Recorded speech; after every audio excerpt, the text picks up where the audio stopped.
안녕하세요. 자담세무회계 세금연구소 손희영 세무사입니다. 오늘은 여러분에게 흡수 합병을 통한 사업 양수도인 경우 과연 증여세 문제는 어떠한 시각으로 접근해야 되는지 여러분에게 알려드리도록 하겠습니다. 최근 부산지법에서 있었던 1심 판결 내용입니다. 자, 화면을 바꾸어서 저와 같이 연구해 보도록 하겠습니다. 올해 1월 14일 날 이제 나온 내용인데요. 제목은 흡수 합병을 통한 사업 양수도에 대한 증여세 문제입니다. 사실관계는요, 김씨라는 사람이 있었는데 이 사람은 JJ 산업주식회사를 이제 설립을 해서 운영을 했던 사람입니다. 이 사람에게는 딸 둘 그리고 배우자가 있었는데요.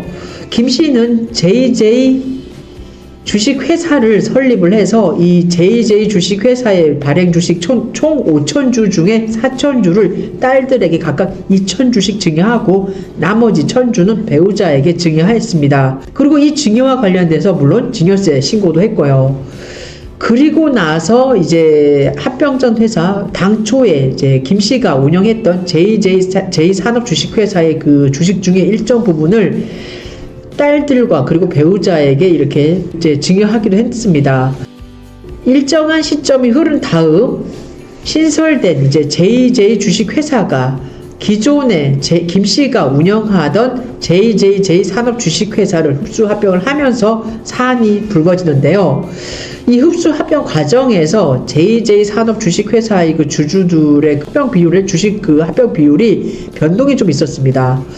결론적으로 말씀을 드리면은 당초 김씨가 이제 보유하던 그 지분율이 낮아지고 딸 둘과 배우자의 그 지분율이 올라감으로 인해서 이 사안에 대해서 지방국세청에서 세무조사가 나왔고 그 결과 이 JJ 주식회사가 JJ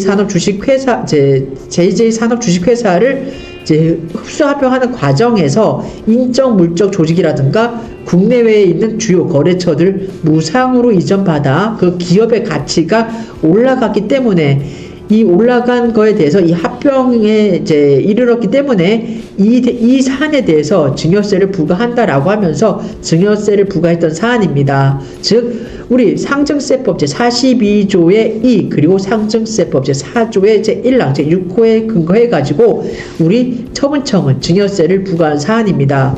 이에 대해서 이제 이 원고들이죠, 이제 딸들과 이제 그 배우자는 이의 신청도 하고 심판 청구도 했지만 모두 기각을 당했습니다. 그러면서 이 소송이 진행된 사안입니다. 이 소송에서 원고가 주장하는 사안은요, 이렇습니다, 여러분. 그 제2주식회사는 이제 신설되는 회사잖아요. 이 회사는 인적 물적 조직의 대부분을 직접 신규로 투자를 했다. 그리고 기종전의 그 합병전 회사인 그 김씨가 운영하던 JJ 산업주식회사는 상증세법이라든가 조세특례제한법에서 규정하고 있는 가압승계 특례 대상에 해당이 된다. 그렇기 때문에 구태여 이렇게 머리 아프게 JJ 주식회사를 설립을 해가지고 JJ 산업주식회사를 흡수 합병을 할 이유는 없다라고 하는 겁니다. 또 세 번째 살펴보실 내용은요. 그 JJ 주식회사는 그 합병전 회사인 JJ 산업주식회사의 그 기존 거래처들과 그 거래를 하면서요, 그에 따른 경제적 어떤 위험을 직접 JJ 주식회사가 감수했다는 겁니다. 그러면서 독자적인 사업활동을 해왔고, 그 결과 그 신설법 회사죠, 제2주식회사의 발행 주식의 가치가 상승한 거다라고 얘기를 하고 있습니다. 그러면서 이제 일정한 시점이 지나서 이렇게 독자적으로 각자 도생을 하다가 JJ 그 주식회사가 JJ 산업주식회사를 흡수합병을 했는데, 이는 JJ 주식회사가 독자적으로 영업가치가 올라간 다음에 이제 독자적으로 이제 각자 도생을 하면서 그 가치가 올라가고 나서 그 이후에 합병이 이루어졌기 때문에 증여로 볼 그 법적 근거가 없다라고 하면서 처분청의 증여세 부과 처분은 위법하다는 게 사안의 요지입니다. 그리고 그 증여 시점과 관련돼서도 얘기를 하고 있는데요. 앞서 말씀드린 바와 같이 그 JJ 주식회사는 어떻습니까? 이제 설립되고 나서 JJ 산업주식회사와는 별개로 독자적으로 이제 영업을 실시했고 사업을 했어요. 그리고 나서 이제 일정한 기간 몇 년 지나고 나서 합병이 이루어졌기 때문에 그러면서 이제 그 JJ 산업 주식회사에 뭐 인적 물적 시설을 임차하기도 하고 매수하기도 하고 종업원을 이제 고용하고 그런 것도 있긴 있었거든요. 하지만 그거는 점차 이루어졌던 것이고, 이제 그러면 그때마다 증여로 봐가지고 증여세를 부과해야지 증여세 검토를 했어야 되는 거지. 이렇게 그리고 나서 한참 시간이 지난 다음에 그 합병일을 그 시점, 증여 시점으로 파가지고 그 시점에 증여세를 부과하다는 것은 위법하다라고까지 얘기를 하고 있습니다. 자, 이 얘기를 지금 이렇게 제가 더 얘기를 하고 있고요. 그리고 좀 더 보시면 우리 상증세법 42조의 그 2가 어떤 내용을 얘기하고 있냐면요. 우리 법인의 조직 변경에 따른 그 증여에 대해서 증여세를 부과하는 그 과세 범위를 규정하고 있거든요. 이 규정은 납세자의 그 예측 가능성이라든가 법적 안정성 등을 보장하기 위해서 그 일정한 거래라든가 행위만을 증여세 과세 대상으로 한정을 하고요.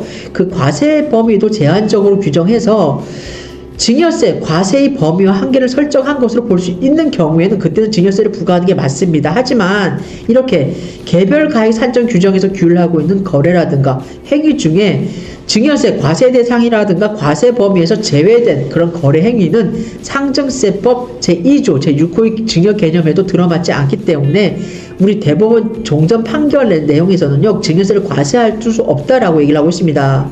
좀 더 부연 설명을 드리자면, 우리 상증세법 42조의 2는요, 주식의 포괄적 교환이라든가 이전, 사업의 양수도, 그리고 사업의 교환이라든가 법인의 조직 변경 등에 의하여 소유 지분이라든가 그 가액이 변동이 됨에 따라서 이익을 얻은 경우에는요, 이때는 그 이익에 상당하는 금액을, 그 이익을 얻은 자의 증여 제한으로 보아가지고 증여세를 부과한다라고 규정을 하고 있는데, 이때 그 소유 지분이라든가 이익에 상당하는 금액인 소유 지분이나 가액의 변동 사유를 사업의 양도, 양수, 사업 교환, 법인 조직 변경에 한정하지 않고 등이라고 지금 얘기하고 있잖아요. 그렇기 때문에 이 등에는 그 사업 양수도라든가 사업 교환, 법인의 조직 변경 및 그에 준하는 정도의 거래 및 행위 유형을 의미한다라는 게 등의 의미입니다. 따라서 이렇게 여기서 말하는 이 본 사항과 관련된 사업의 양수도는요, 일정한 영업 목적에 의해서 조직화된 사업일체, 즉 영업용, 인적, 물적 조직 일체가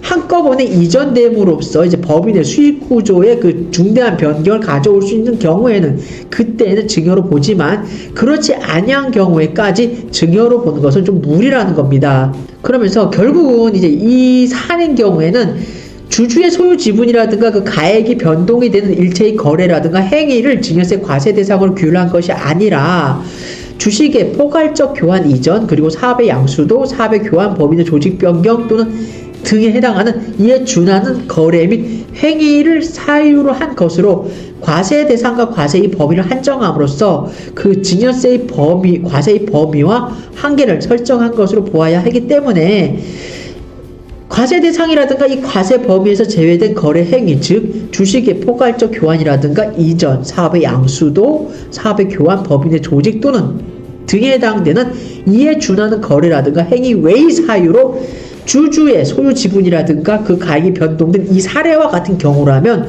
그때 그 얻은 이익에 대해서는 증여세 과세 대상으로 본다는 별도의 특별 규정이 없는 한 우리가 상증세법 포괄 규정인 제2조, 제6호 등을 근거로 해서 증여세는 과세할 수 없다라고 우리 1심은 판단하고 있습니다. 그리고 정부청이 들고 있는 상증법 제4조, 제1항, 제6호의 의미를 좀 더 보시면은요, 그 상증세법 포괄적 근거 규정이죠. 상증세법 4조 제1항 6호는요, 새로운 금융기법이라든가 자본거래 등의 방법으로 이제 부를 무상 이전하는 그 변칙적인 증여에 대처하기 위해서 나온 이 규정이거든요. 그렇기 때문에 그 거래라든가 행위의 경제적 실질이 개별가액 산정 규정과 유사한 경우 또는 개별가액 산정 규정을 준용하여 증여세를 부과하기 위한 규정이고요. 따라서 개별 가액 산정 규정이 설정한 증여세 과세의 범위와 한계에 들어맞지 않는 본 사항과 같은 증여세 과세 대상에서 제외되는 이런 거래 행위는 특별히 과세 대상으로 삼기 위한 별도의 규정으로는 볼 수 없다. 따라서 본 사안인 경우에는 증여세 과세 대상이 안 된다는 겁니다. 좀 더 우리가 깊숙이 들어가서 구체적으로 살펴보면은요, 이 JJ 산업 주식회사 합병전 회사죠. 이 회사는 이제 김 씨가 운영하던 회사인데 좀 크게 운영을 했고, 이 회사는 제조업체입니다. 그리고 이제 무역도 했던 회사인데요. 이 김 씨가 JJ 주식회사 설립을 하고 나서 이제 JJ 주식회사와 JJ 산업 주식회사가 별도로 한 몇 년간 각자 도생을 합니다. 그러면서 이 새로 설립된 이 사건의 회사인 JJ 주식회사는요, 영업이익도 발생을 하고, 그러면서 이제 성장을 합니다. 그리고 나서 일정한 시점이 지난 다음에 몇 년이 흐르고 나서 이제 그 JJ 주식회사가 JJ 산업회사인 합병전 회사를 흡수 합병을 하거든요. 그러면서 이제 제가 앞서 말씀드린 대로 주주의 변동이 이루어지고 지분율이 그 변동이 이루어진다 그랬잖아요. 당초 김 씨의 지분율이 낮아지고, 주주 변동에 대한 지분율이 낮아지고, 이제 그 딸들에 대한 그 지분율이 올라가잖아요. 그러면서 증여세 문제가 불거졌던 사안인데, 이 과정에 관련돼서 이제 이 과정과 관련돼서 좀 더 살펴보면은, 이 JJ 주식회사가 설립되고 나서 이 합병이 이루어지기까지 그 1년의 과정을 보면요, 이 사건 규정의 적용 대상인 우리 상증세법 제42조에 이에 해당되는 사업의 양도, 양수 내지 이에 준하는 거래 혹은 이와 경제적 실질이 유사한 경우에 해당한다고 볼 수가 없다는 겁니다.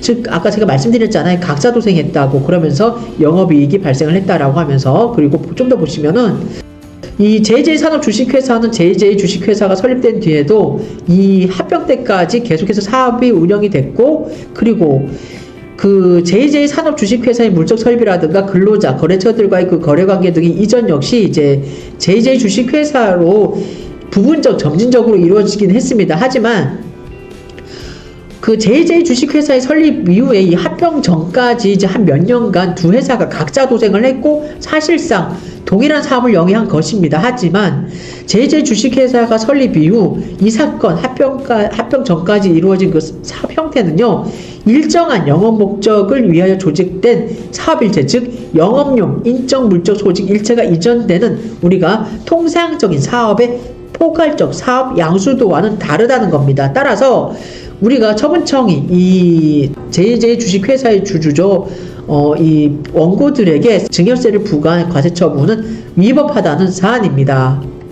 자, 좀 더 보시면 그 JJ 주식회사는 상당 기간 이제 JJ 산업 주식회사와 이제 병행해서 동일한 사업을 영위하면서 직접 거래에 따른 위험을 직접 부담을 했고, 그 JJ 산업 주식회사로부터 직접적인 재정적 지원도 없었다라고 합니다. 그리고 JJ 주식회사 설립 후 합병까지 그 1년의 과정을 보면은요, 증여재산의 평가 시점과 평가 기준에도 이제 문제가 생긴다는 겁니다. 우리 처분청은 합병 시점에 증여가 발생했다라고 보아가지고 김 씨의 지분율이 감소된 만큼 딸들과 배우자에 대한 지분율이 올라갔잖아요. 그래서 이 합병 시점에 증여가 발생한다라고 해가지고 그 합병 시점에 픽스해가지고 우리가 증여세를 부과했지 않습니까? 그런데 이는 잘못됐다는 겁니다. 즉 JJ 주식회사는 JJ 산업 주식회사의 물적 설비라든가 근로자, 거래처들의 거래관계 등을 점진적으로 넘겨받았는데, 그러면 그때마다 JJ 주식회사의 수익구조에 변경이 생겼을 수밖에 없다는 겁니다. 따라서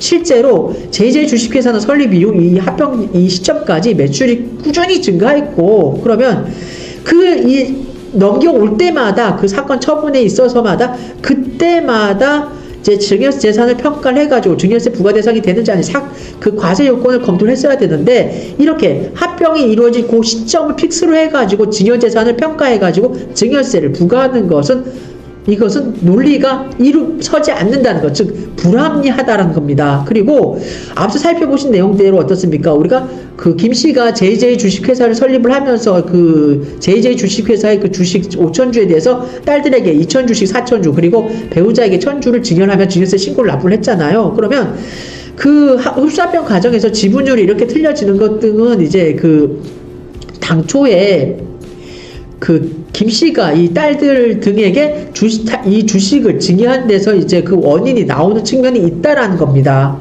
따라서 이렇게 합병 시점에 픽스해가지고 우리가 상증세법 42조의 2에 해당하는 그 증여의 개념이죠. 그 흡수합병을 통한 흡수합병을 통한 사업 양수도인 경우에 이렇게 부과할 수 있는 증여세를 부과하는 그 근거는 없다는 게 우리 부산 지법의 1심 판결 내용입니다. 좀 더 자세히 말씀드리면 JJ 주식회사와 그리고 JJ 산업주식회사는요 별개로 해가지고 각자 도생을 몇 년간에 걸쳐가지고 했고요. 그리고 JJ 회사 같은 경우, 주식회사 같은 경우에는 이제 위험도 각자 본인이 이제 독자적으로 책임을 졌고, 그러면서 사업체를 일구고 영업이익을 발생을 하면서 회사의 가치를 어느 정도 높여놓은 다음에, 그리고 나서 몇 년 있다가 JJ 산업 주식회사를 흡수 합병을 했잖아요. 그렇기 때문에 이렇게 점진적으로 이루어진 그 과정 등을 지켜보았을 때, 구체적 사안 등을 더 깊숙이 들여다보았을 때는 이 사안인 경우 우리가 상증세법 제42조의 2에서 규정하고 있는 그 증여의 개념에 들어가지 않는다는 게 본 판결의 내용입니다. 오늘은 여러분에게 흡수합병을 통한 우리가 그 사업 양수도입 과정에서 어떻게 증여세 문제는 어떻게 판단되는지에 대해서 좀 구체적으로 살펴보았습니다. 조금 이제 어렵기도 할 수 있어요. 하지만 좀 더 깊숙이 들여다 보시면은요, 이 사례인 경우에는 이제 어떻게 보면 그 원고 측의 주장이 맞죠. 그 JJ 산업 주식회사인 경우에는 지금 어떻게 보면 그 상증세법이라든가 우리 조세특례제한법에서 규정하고 있는 10%짜리 그 가압승계에 대한 그런 이제 특례를 적용받을 수 있었는데, 구태여 이렇게 JJ 주식회사를 이제 신설립을 하고 그러면서 각자 도생을 하다가 몇 년 흐른 다음에 이제 기존의 합병전 회사 JJ 산업 주식회사를 흡수 합병하는 그런 이런 일련의 과정을 거칠 필요도 없고, 어떻게 보면 어떤 계획을 갖고 그렇게 했다라기보다는 각자 도생을 하다가 어느 시점에 어떤 별개의 독자적인 그런 의사에 의해서 이렇게 흡수합병을 했던 것인데, 이 주주들의 특수관계라든가 그런 액면적으로 드러난 그런 사정만을 갖고 우리 처분청이 증여세를, 포괄적 증여 규정 등을 적용을 해가지고 증여세를 부과하는 것은 부당하다는 게 이번 법원의 판결 내용 요지입니다. 좀 어려울 수도 있어요. 어려울 수 있는데 여러분 좀 제가 했던 말씀을 좀 편안하게 들으시면 아마 와닿으실 겁니다. 오늘은 우리 사례에서 우리 현실에서 많이 볼 수 있는 사안입니다. 경기가 좀 안 좋거나 아니면은 좀 더 크게 도약을 하기 위해서 우리가 각자 도생을 하다가 어느 시점에 특수관계 여부를 떠나가지고 합병을 해야 되는 경우가 있잖아요. 그리고 이제 감축을 해가지고 이제 감축하기 위해서 더 이제 알짜배기로 이제 이제 거듭나기 위해서 이렇게 합병하는 경우도 있는데, 이런 합병을 통한 사업 양수도가 이루어졌을 때 과연 그때 증여세 문제와 결부시켜가지고 우리 상증세법 제42조의 2 그리고 상증세법 제4조의 2의 6호에서는 과연 어떤 규정을 두고 있으며 이 규정은 어떠한 시각으로 접근해야 되는지에 대한 내용을 오늘 여러분과 함께 공유해 보았습니다. 이상 자담 세무회계 세금연구소 송혜경 세무사였습니다.